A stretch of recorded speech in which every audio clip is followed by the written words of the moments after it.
आज हम जीवन के सबसे बुनियादी सवालों में से एक की तह तक जाएंगे। हम अपने माता पिता की तरह क्यों दिखते हैं?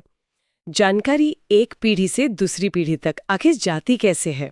और हमारे पास जीव विज्ञान का एक पूरा अध्याय है जो ठीक इसी विषय पर है, वंशानुगति का आणविक आधार। यह हमें उस भाषा का व्याकरण समझाता है जिसमें कह सकते हैं कि जीवन की पूरी कहानी लिखी हुई है। तो चलिए इसे खोलकर समझते हैं। हम डीएनए की बनावट से शुरू करेंगे, देखेंगे कि ये अपनी कॉपी कैसे बनाता है, और ये भी जानेंगे कि इस कोड से वो प्रोटीन कैसे बनते हैं जो हमारे शरीर की हर प्रक्रिया को चलाते हैं। तो सबसे पहले सबसे बुनियादी चीज डीएनए, डिऑक्सी राइबोन्यूक्लिक एसिड। ये है क्या असल में? ये सजीवों में मिलने वाला एक बहुत बहुत लंबा अणु है। कितना लंबा हो सकता है? मतलब कोई अंदाजा? इसकी लंबाई जीव पर निर्भर करती है।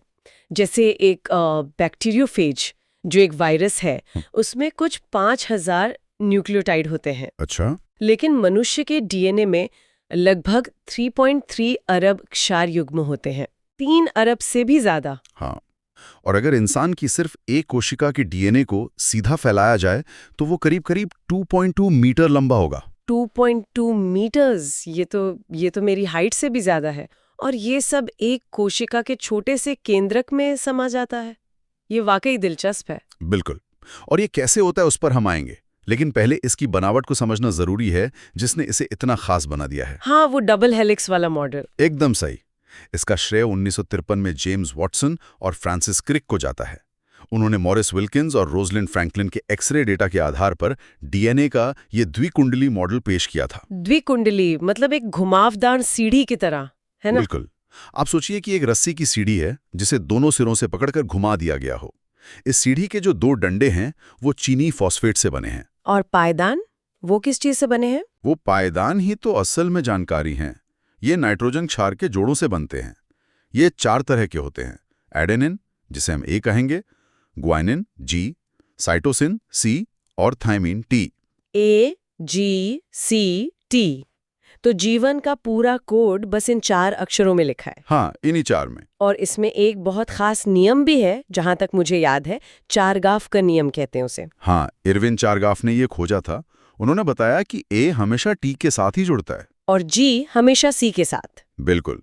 ए और टी के बीच 2 हाइड्रोजन बॉन्ड होते हैं और जी और सी के बीच 3। यही पूरकता मतलब कॉम्प्लीमेंटैरिटी डीएनए की सबसे बड़ी खासियत है। अच्छा, तो इसकी वजह से अगर हमें एक लड़ी का क्रम पता है तो हम दूसरी लड़ी का क्रम बता सकते हैं। एकदम। अगर एक तरफ AGC है तो दूसरी तरफ TCG ही होगा। ठीक है, तो डीएनए में जानकारी इन AGCT के क्रम में छिपी है, पर इस जानकारी का होता क्या है? मतलब कोशिका इसे इस्तेमाल कैसे करती है? यहीं पर फ्रांसिस क्रिक का मूल सिद्धांत या सेंट्रल डॉगमा आता है। Central dogma. हाँ, ये बताता है कि आनुवांशिक जानकारी का प्रवाह कैसे होता है। मतलब जानकारी डीएनए से आरएनए में जाती है, जिसे अनुलेखन या ट्रांसक्रिप्शन कहते हैं। सही।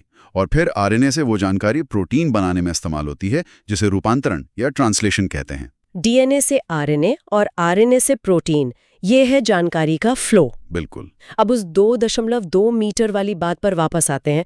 वो मुझे अभी भी हैरान कर रही है। इतना लंबा डीएनए एक सूक्ष्म केंद्रक में पैक कैसे होता है? देखिए, यूकैरियोटिक कोशिकाओं में ये पैकेजिंग बहुत ही प्रभावशाली होती है। डीएनए पर, जैसा कि हम जानते हैं, ऋणात्मक आवेश होता है, नेगेटिव चार्ज। हाँ, और केंद्रक में कुछ प्रोटीन होते हैं जिन पर धनात्मक यानी पॉजिटिव चार्ज होता है। इन्हें हिस्टोन कहते हैं। तो प्लस और माइनस एक दूसरे को खींचते हैं। एकदम सही। तो डीएनए का धागा इन हिस्टोन प्रोटीन की गोलियों के चारों तरफ कसकर लिपट जाता है। डीएनए और हिस्टोन की इस एक इकाई को न्यूक्लियोसोम कहते हैं। अच्छा। स्रोत में इसकी तुलना की गई थी डोरी पर बीड्स से, मतलब जैसे किसी धागे पर मोती पिरोतिए हों। बिल्कुल। वैसी ही संरचना दिखती है। फिर ये न्यूक्लियोसोम की माला और ज्यादा संघनित होकर क्रोमेटिन धागे बनाती हैं। और फिर ये धागे और भी पैक होकर गुणसूत्र या क्रोमोसोम बन जाते हैं। सही कहा। यही संगठित संरचना इतने लंबे डीएनए को कोशिका में करीने से पैक करने में मदद करती है, बिना उलझाए। कमाल है। वैसे आज तो हमें पता है कि डीएनए ही आनुवांशिक पदार्थ है, लेकिन वैज्ञानिक इस नतीजे पर पहुंचे कैसे? पहले तो शक किसी और पर था। हाँ, काफी समय तक प्रोटीन को यह दर्जा दिया जाता था। क्यों? ऐसा क्यों लगता था? तर्क ये था कि प्रोटीन में विविधता ज्यादा है, वो 20 अलग-अलग अमीनो एसिड से बनते हैं। तो वैज्ञानिकों को लगा कि जानकारी लिखने के लिए 20 अक्षर 4 अक्षरों से बेहतर होंगे। बात तो सही लगती है। तो फिर ये सोच बदली कैसे? इसकी खोज कई प्रयोगों से हुई, लेकिन एक बहुत महत्वपूर्ण प्रयोग 1928 में फ्रेडरिक ग्रिफिथ ने किया था। अच्छा। उन्होंने स्ट्रेप्टोकोकस निमोनी बैक्टीरिया के 2 प्रभेदों का इस्तेमाल किया।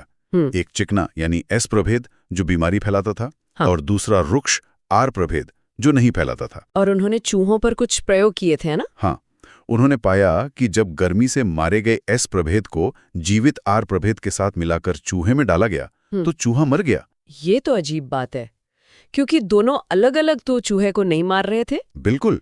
और हैरानी की बात यह थी कि जब उस मरे हुए चूहे का खून जांचा गया तो उसमें जीवित एस प्रभेद के बैक्टीरिया मिले। मतलब आर वाले बैक्टीरिया एस में बदल गए। हाँ, इससे यह साबित हुआ कि मृत एस बैक्टीरिया से कोई रूपांतरित सिद्धांत निकलकर आर बैक्टीरिया में चला गया, जिसने उसे घातक बना दिया।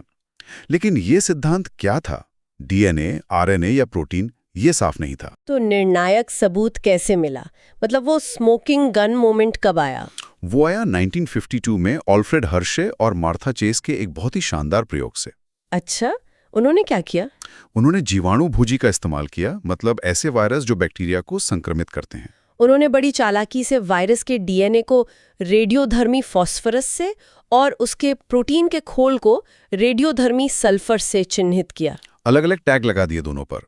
एकदम, प्रोटीन में सल्फर होता है, डीएनए में नहीं, और डीएनए में फास्फोरस होता है, प्रोटीन में नहीं।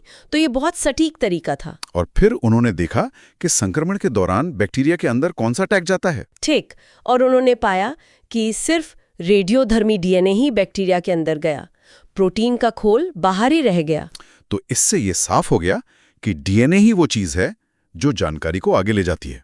बिल्कुल, इससे स्पष्ट रूप से सिद्ध हो गया कि डीएनए ही आनुवांशिक पदार्थ है। ठीक है, तो जब कोशिका विभाजित होती है, उसे अपने डीएनए की एक सटीक कॉपी बनानी होती है। ये प्रक्रिया, जिसे प्रतिकृति या रेप्लिकेशन कहते हैं, ये कैसे काम करती है? इसका जवाब डीएनए की अर्ध संरक्षी यानी सेमी कंजर्वेटिव प्रकृति में ही है।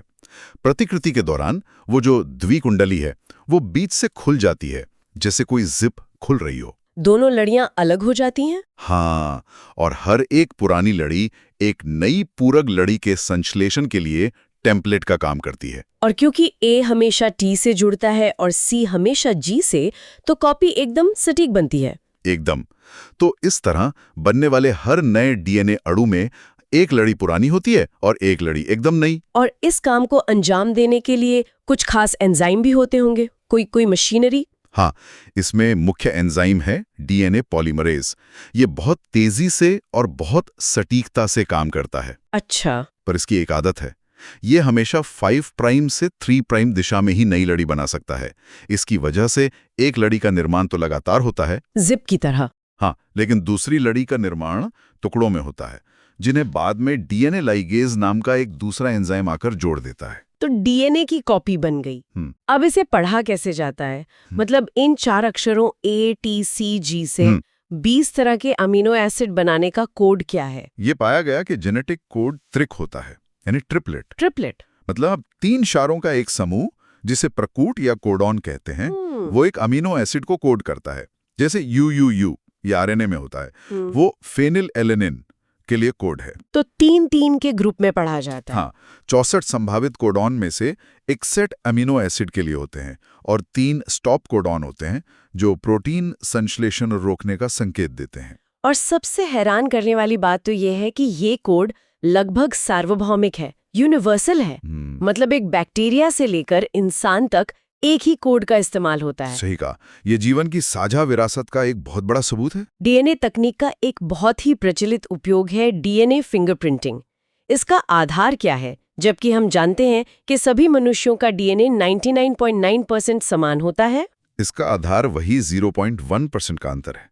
हमारे डीएनए में कुछ ऐसे हिस्से होते हैं जहां न्यूक्लियोटाइड का एक छोटा क्रम बार-बार दोहराया जाता है। अच्छा, जैसे कोई शब्द बार-बार लिखा हो। हाँ, बिल्कुल। इन्हें पुनरावर्ती डीएनए या रेपिटेटिव डीएनए कहते हैं। हर व्यक्ति में इन दोहरावों की संख्या अलग-अलग होती है और यही उनका एक अनूठा पैटर्न बनाता है। तो ये एक तरह का जेनेटिक बारकोड हो गया। आप ऐसा कह सकते हैं। इस तकनीक को एलेक जेफरीज ने विकसित किया था। इसमें डीएनए को अलग करके उसे विशेष एंजाइमों से काटा जाता है और फिर जेल इलेक्ट्रोफोरेसिस नाम की एक तकनीक से आकार के अनुसार अलग किया जाता है। फिर एक रेडियोधर्मी प्रोब का उपयोग करके इन विशिष्ट दोहराव वाले हिस्सों का पता लगाया जाता है, जिससे एक व्यक्ति का यूनिक बैंडिंग पैटर्न या फिंगरप्रिंट सामने आता है। बिल्कुल। और इसका उपयोग फोरेंसिक विज्ञान में अपराधों को सुलझाने से लेकर पितृत्व विवादों को निपटाने तक में होता है। तो आज हमने जीवन की उस सबसे गूढ़ भाषा को समझने की कोशिश की। डीएनए की इस खूबसूरत द्विकुंडली संरचना से लेकर प्रतिकृति की सटीक मशीनरी तक, और उस सार्वभौमिक कोड तक जो पृथ्वी पर मौजूद हर जीव को एक दूसरे से जोड़ता है।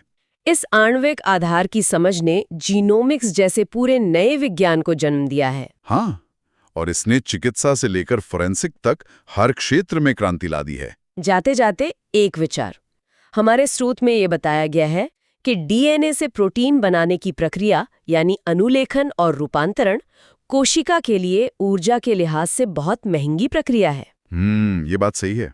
तो ये जानते हुए इस बात पर सोचिएगा कि विकास ने कोशिकाओं पर जीन अभिव्यक्ति को इतनी सटीकता से नियंत्रित करने के लिए कितना दबाव डाला होगा, ताकि वे केवल वही बनाएं जिसकी उन्हें जरूरत है और तभी बनाएं जब जरूरत हो। फिजूल खर्ची से बचने का प्रकृति का अपना एक तरीका।